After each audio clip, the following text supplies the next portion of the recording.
Continue with chapter subsidiary books cash book. In this video we are going to discuss question number 9th, another question of double column cash book. So let us start.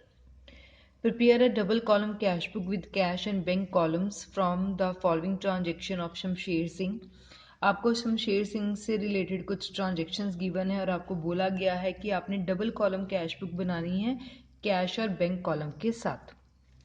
So year is 2019. So format हमने पहले ही ready करके रखा है, बिल्कुल same है जैसे हमने पहले डिस्कस किया. सो हमने डेट वाले कॉलम में 2019 लिख लिया. सबसे पहली ट्रांजैक्शन है cash in hand and cash at bank. So जब भी आपको स्टार्टिंग में ऐसा गिवन हो तो मतलब ये कैश के बैलेंसेस हैं, बैंक का बैलेंस है, एसेट का बैलेंस हमेशा डेबिट साइड आता है. So 1 January to balance brought down. Cash का बैलेंस कैश के अंडर लिख लिया, बैंक का बैलेंस बैंक के अंडर लिख लिया. सो बैलेंसेस हमने लिख लिए. Next transaction 4 January discounted a bill for ₹5,000 at 1% through bank. आपने जो है एक बिल डिस्काउंट करवाया है, 5,000 का बिल था, 1% बैंक पे. अब देखो डिस्काउंटिंग का क्या मतलब होता है कि कई बार हमें एक बिल होता है, बिल रिसीवेबल जिसको हम बोलते हैं कि फ्यूचर में हमें पेमेंट मिलनी थी, बट कई बार सेलर को वो पेमेंट पहले चाहिए होती है तो वो बैंक के पास चली जाता है, तो बैंक उसको थोड़े से पैसे डिडक्ट करके पे कर देती है. ठीक है, बैंक हमें एक फैसिलिटी प्रोवाइड करती है और बैंक वो बिल ले लेगी. जब फ्यूचर में वो डेट आ जाएगी, बिल मैच्योर हो जाएगा तो बैंक को पूरे पैसे मिल जाएंगे. सो ऐसे ही शमशेर सिंह बैंक के पास 5,000 का बिल लेकर गया, 1% बैंक ने इसका डिडक्ट कर लिया, बाकी पैसे उसको पे कर दिए. सो 5,000 का बिल था, 1% किया, 50 रुपीज़ आ गया. सो 5,000 का बिल था, 50 रुपीज़ बैंक ने डिडक्ट कर लिए, अल्टीमेटली इसको कितना पे किया, 4950. ये बैंक एक फैसिलिटी देता है, हमारे पास एक चैप्टर भी आएगा बिल ऑफ एक्सचेंज, उसमें हम इसको ज़्यादा अच्छी तरह से पढ़ेंगे. अब पैसे मिल रहे हैं, बैंक ने हमें पैसे दे दिए. सो जब मिलते हैं तो रिसिप्ट साइड लिखेंगे 4 जनवरी टू बिल रिसीवेबल, क्योंकि बिल के अगेंस्ट में पैसे मिल रहा है. अब ये पैसे हमें कौन दे रहा है, हमें बैंक दे रहा है, तो बैंक से पैसे मिल रहे हैं तो बैंक में लिख लिया 4950, 50 रुपीज माइनस करने के बाद. 5 January bought goods by cheque 8,000. Goods खरीदी हैं चेक देकर, मतलब चेक की पेमेंट हो रही है, चेक बाहर जा रहा है. सो पेमेंट साइड लिखेंगे 5 जनवरी. परचेज किए हैं गुड्स को, जब गुड्स को परचेज करते हैं, खरीदते हैं तो परचेजेस वर्ड यूज करते हैं. अब हमने चेक दिया है तो चेक को बैंक में लिख लेंगे 8,000, क्योंकि payment is made through cheque. Moving to next 8 January bought goods for cash 200. Goods खरीदी हैं पैसे देकर, फिर पेमेंट हो रही है तो पेमेंट साइड लिख देंगे 8 जनवरी बाय परचेजेस, क्योंकि गुड्स ही खरीदी हैं. इस बार जो पेमेंट हुई है वो कैश के थ्रू हो रही है, सो कैश हमने लिख लिया कैश वाले कॉलम में 200. 10 January paid 6,000 by cheque for a bill drawn upon us. एक बिल था जिसकी हमें पेमेंट मिलनी थी, करनी थी हमने, पेड 6,000 बाय चेक, उसकी हमने पेमेंट कर दी 6,000 की चेक के थ्रू.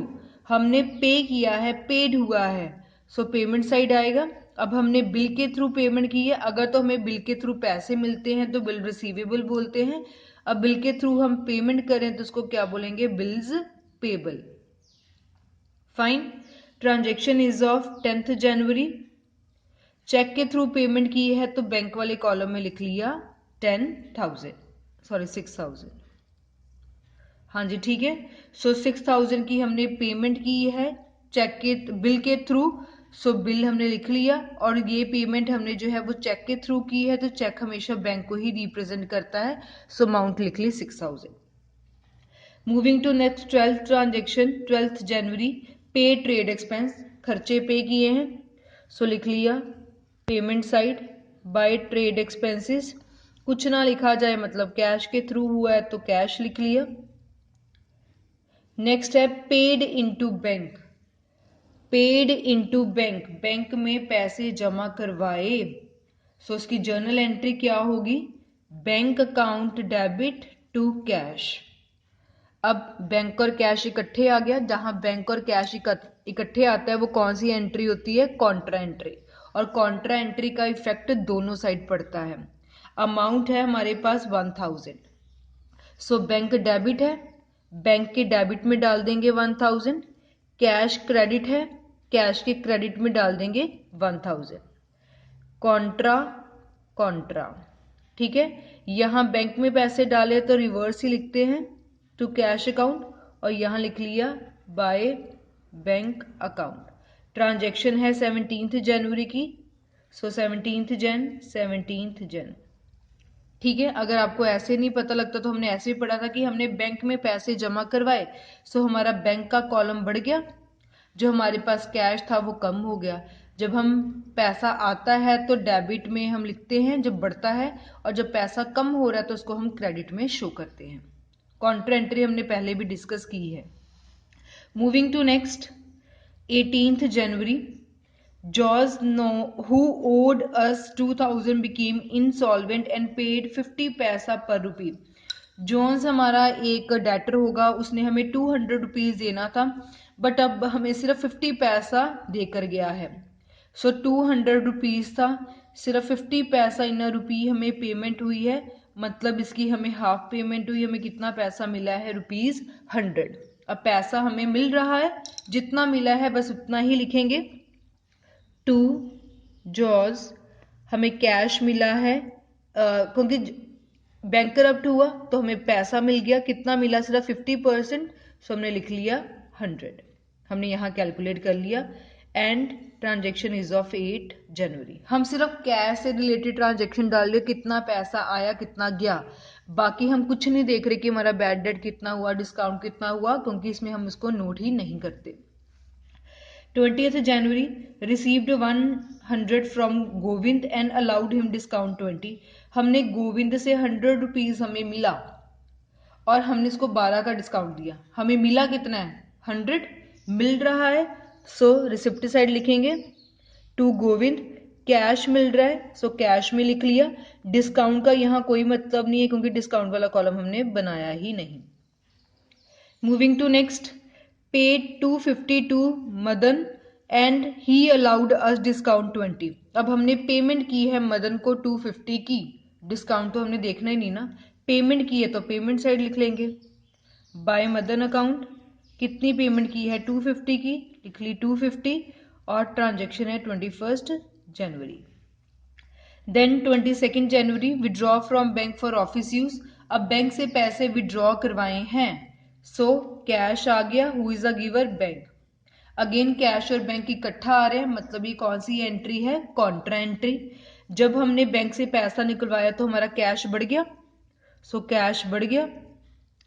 बैंक में पैसे कम हो गए, बैंक में कम हो गए, सो बैंक वाले कॉलम में 200 लिख लिया। सो ये कॉन्ट्रा एंट्री है, सी और सी लिख लिया। सो लिख लिया by cash account to bank account. ठीक है। कॉन्ट्रा एंट्री हमने पहले भी सीखी, that is very important in case of double entry, exam में पक्का आएगी। ठीक है। जैसे कैश डेबिट था तो कैश के डेबिट में पैसे डाल दिए, लिखा क्या? जो रिवर्स था। बैंक क्रेडिट था, बैंक के क्रेडिट में पैसे डाल दिए, लिखा क्या? जो रिवर्स था। हाँ जी, ठीक है। Moving to next, 24 January, received 2000 bill receivable from Ram and deposited into bank. हमें बिल मिला है 2000 का राम से और हमने बैंक में जमा करवा दिया। इस ट्रांजैक्शन की कोई भी एंट्री कैश बुक में नहीं होगी क्योंकि सिर्फ बिल मिला और हमने बैंक में जमा करवा दिया। जो जैसे अगर आप ध्यान दें तो सेकंड में लिखा गया था डिस्काउंटिंग का बिल, बिल मिला और हमने उसको डिस्काउंट करवाया और बैंक ने हमें पैसे दिए और पैसे आने की एंट्री हमने डाली। इसमें क्या है कि आपने सिर्फ बिल जमा करवाया है। अब जब वो इस बिल की मैच्योरिटी होगी पैसे तो आपको तभी मिलेंगे। सो बिल जमा करवाने से कुछ नहीं होता जब तक हम उसको डिस्काउंट ना करवाएं।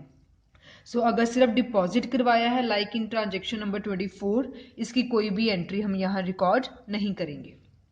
Then moving to next, 25 January, withdraw from bank for private use, private use को हम पर्सनल यूज भी बोलते हैं, पर्सनल एक्सपेंस बोलते हैं।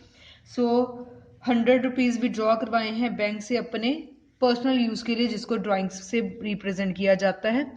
सो बैंक में पैसा कम हो जाएगा। 25 जनवरी, पर्सनल एक्सपेंस मतलब ड्राइंग्स होता है। सो ड्राइंग्स अकाउंट, बैंक से पैसा विड्रॉ करवाया और बैंक में लिख लिया ₹100। Then moving to next 26 January, sold goods for cash, goods बेची हैं, पैसा आया है, पैसा आ रहा है तो डेबिट साइड लिखेंगे। 26 Jan to sales account, cash आ रहा है, कैश वाले कॉलम में लिख लिया 100। Then next 27th, received a cheque for goods sold ₹9,000 and deposited into bank. आपने गुड्स बेची, आपने जब गुड्स बेची आपको एक चेक मिला और चेक को आपने बैंक में जमा करवा दिया। ठीक है, सो चेक जमा हो गया बैंक में, बैंक में पैसे बढ़ गए क्योंकि हम चेक रिसीव कर रहे हैं, हमने गुड्स को सेल किया और चेक मिला। सो बैंक वाले कॉलम में लिख लिया 9,000। हाँ जी, ठीक है। Then last transaction 31 January, received repayment of loan ₹3,000 out of which 2,500 deposited into bank. अब देखो इस स्टेटमेंट में क्या है कि आपको पहले बैंक की लोन की रीपेमेंट मिली, रिसीव्ड है ना, सो पैसे पहले आपके पास 3,000 रुपया आया। सो पैसा आया, हमने इसकी एंट्री डाली, लोन का पैसा आया ना, सो टू लोन अकाउंट, आपने रिसीव किया 3,000, सो हमने डाल दिया 3,000 कैश में। और बिल्कुल साथ में लिखा गया है कि इस 3,000 में से आपने बाद में 2,500 रुपया मतलब 2,500 बैंक में जमा करवा दिया। सो पहले 3,000 हमें कैश मिला, सो उसको हमने कैश की एंट्री डाल दी। अब इस 3,000 में से 2,500 हमने बैंक में जमा करवा दिया। जब बैंक में हम पैसा जमा करवाते हैं उसकी क्या एंट्री होती है? Bank account debit to cash. Again ये कॉन्ट्रा एंट्री है, सो कॉन्ट्रा एंट्री का इफेक्ट दोनों साइड जाता है। बैंक डेबिट है तो बैंक के डेबिट में पैसे डाल देंगे, कैश क्रेडिट है तो कैश के क्रेडिट में पैसे डाल देंगे। कॉन्ट्रा वर्ड लिख देंगे, यहां आ जाएगा टू कैश अकाउंट, यहां आ जाएगा बाय बैंक अकाउंट। 31 जनवरी हमने बैंक में पैसे जमा करवाए, बैंक में पैसा बढ़ गया और हमारे पास जो कैश इन हैंड था वो कम हो गया। हाँ जी, ठीक है। सो जितनी भी एंट्रीज थी सभी लिख ली।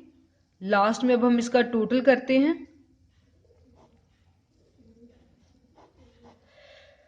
तो कैश का पहले देखिए, कैश का डेबिट साइड हमने प्लस किया तो ये हमारे पास बन रहा है 5,100। क्रेडिट साइड माइनस करके बैलेंसिंग फिगर इसी साइड आ रही है, सो लिखेंगे by balance carry down. Balancing figure हमारे पास आ गई माइनस करके 1050, जिससे दोनों साइड इक्वल होगी 5,100। सिमिलरली बैंक वाला सारा प्लस किया, डेबिट में हमारे पास आ गया 27,450, उसमें से ये बैंक वाली सारी क्रेडिट अमाउंट माइनस की, क्रेडिट साइड बैलेंसिंग फिगर आ रही है 13,150। सो मंथ के एंड में हमने कैलकुलेट कर लिया बैलेंस, जो पिछले मंथ का क्लोजिंग होगा वो अगले मंथ का ओपनिंग हो जाएगा। So 1 February to balance bought down 1050 13150। Clear? So this was about question number 9th of double column cash book.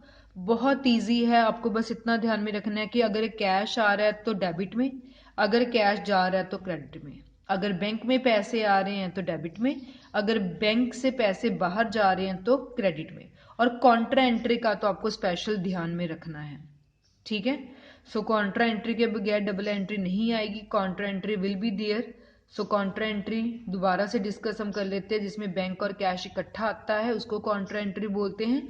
इसको कैपिटल C के साथ रिप्रेजेंट करते हैं और इसका इफेक्ट हमारी दोनों साइड डलता है, जैसे हमने इस क्वेश्चन में डिस्कस किया।